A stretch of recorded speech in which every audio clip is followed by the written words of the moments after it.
Welcome, my dear student. As in the last video, we discussed some sensor. Also, we studied the important characteristics of sensor. That which sensor you can call as a good sensor. So ये सारी चीज़ें हमने last video में देखी.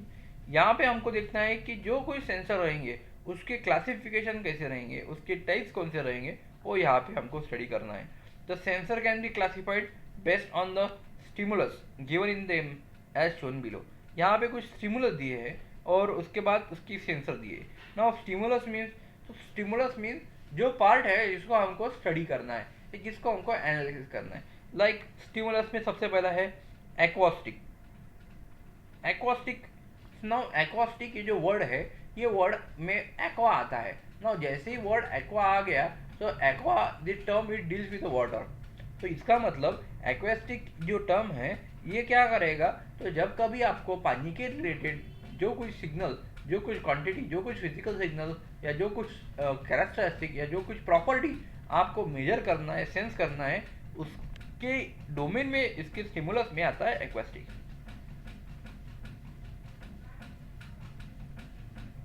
तो acoustic के related type sensor के types कौन से हैं?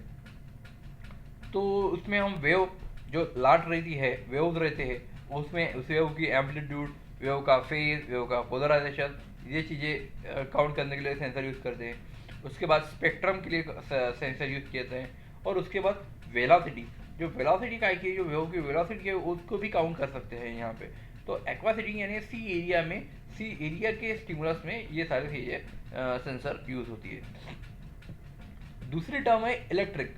नाउ जब कभी हमको इलेक्ट्रिसिटी के ऊपर काम करना है या इलेक्ट्रिसिटी के रिलेटेड कुछ टर्म्स है उसमें काम करना है और वहाँ पे मुझे सेंसर यूज़ करना है, तो उसमें मुझे कौन कौन से सेंसर मिलेंगे?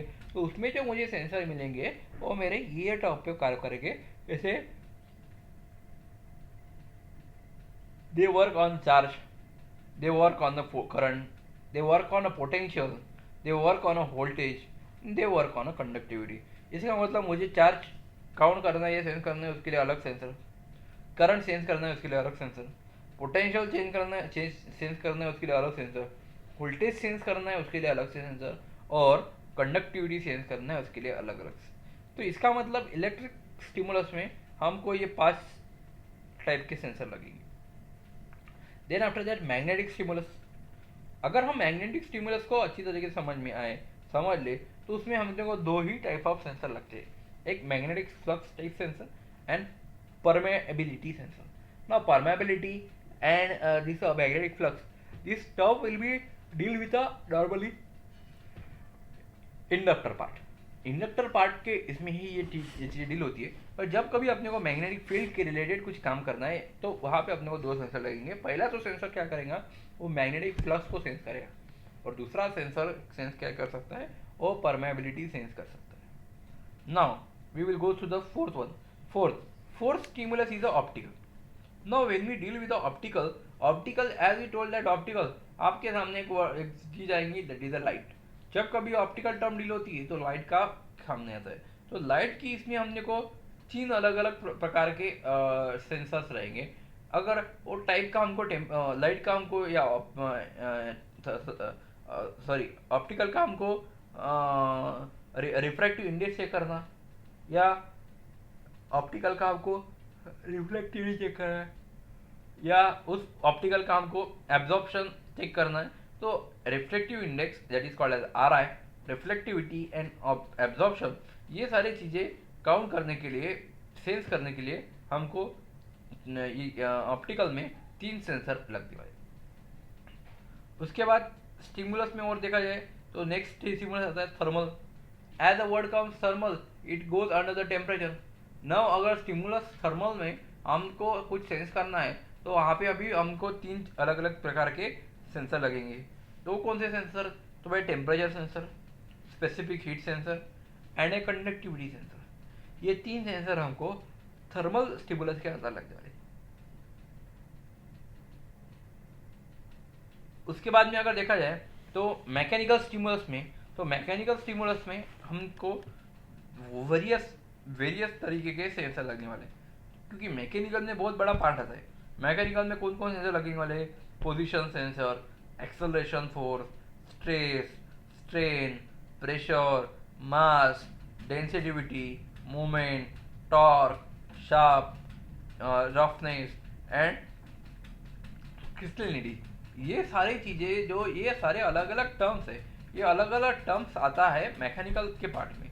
मैकेनिकल पार्ट में ये अलग अलग टर्म सेंस करने के लिए या आइडेंटिफाई करने के लिए या चेक करने के लिए हमको उसी प्रकार के अलग अलग सेंसर लगने वाले। लाइक मुझे स्ट्रेच चेक करना है तो अलग सेंसर, स्ट्रेच चेक करना है तो अलग सेंसर,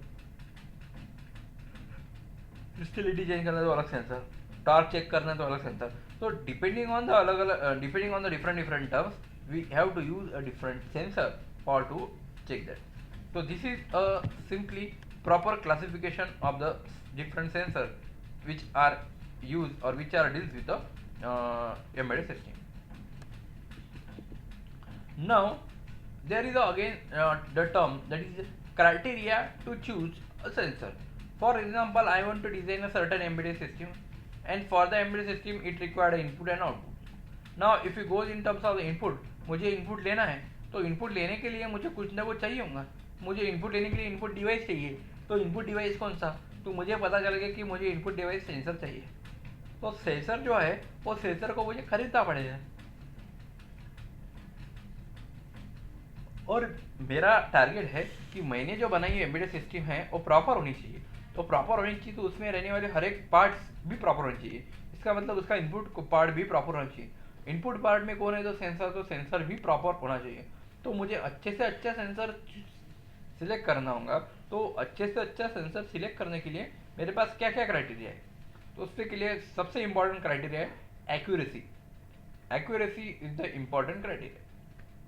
नो एक्यूरेसी यानी क्या है कि अगर देखा जाए कि for example again comes to part, मुझे टेम्परेचर चेक करना है और टेम्परेचर है 90 और मुझे दिखा रहा 89 या 88, तो एक्यूरेसी कम है या ज़्यादा है, कम है। अगर टेम्परेचर है 92 और मुझे दिखा रहा है 92, तो it is 100% accuracy. So good sensor यानी वो सेंसर जिसमें 100% एक्यूरेसी हो। Clear. Next part, environmental condition considering limitation. जो आपका सेंसर है उसमें जो एनवायरमेंटल कंडीशन है उसकी लिमिटेशंस नहीं होनी चाहिए। एनवायरमेंटल कंडीशन कौन से, जैसे टेम्परेचर हो, टेम्परेचर का इफेक्ट उस पर ना हो, कुछ पानी हो, बारिश हो, उसका इफेक्ट उस पर ना हो। तो जो एनवायरमेंटल कंडीशन है उसका इफेक्ट उस पर होना नहीं चाहिए। उसके बाद रेंज, तो measurement limit of a sensor, तो उसमें कुछ रेंज रहने वाली है। तो रेंज में मेजरमेंट लिमिट सेंसर के नहीं रहने वाले हैं। उसके बाद कैलिब्रेशन।